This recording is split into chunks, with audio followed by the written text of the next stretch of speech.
Hello guys, welcome back. Now I'm going to start the overview of Python, that is the second chapter in this series. First of all, why Python? There are so many reasons that why we have to choose Python instead of other languages. First, it is purely suitable for beginners. Believe me, it is very easy language for the beginners. It is highly readable as it uses English language type structure. So when you type, it is very easy to type and it is very easy to read. Similar to other languages, it is object oriented. Object oriented, you guys, most of the guys, you know that is what is object oriented. It means that everything you consider is being a class and you can create the object of that class. Like any variable in Python is an object. If you define a list, that is also object.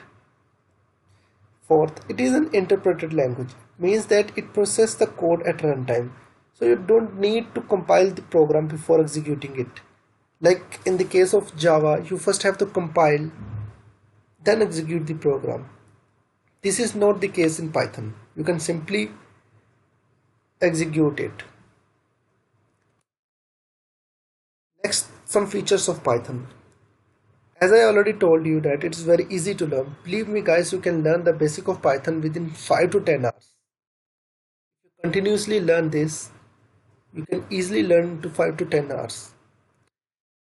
Better structure for writing programs. It's very simple. When you type, I'll show you it is very simple and very readable.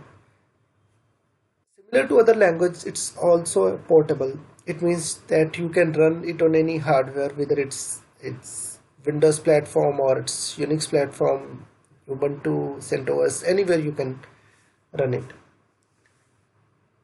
Due to its better structure, it is very easy to read the program when written in Python, as I already told you. It provides you the interfaces for most of the database. It means that almost you can connect to every database with the help of Python.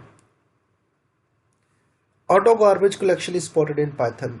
You need not write garbage collection code at the end of your program. It will automatically support in Python. Dynamic type checking is available in Python. It is very important point. Dynamic type checking means that you need not to define the type of variable which you are defining. It will dynamically take. I'll show you in the next videos.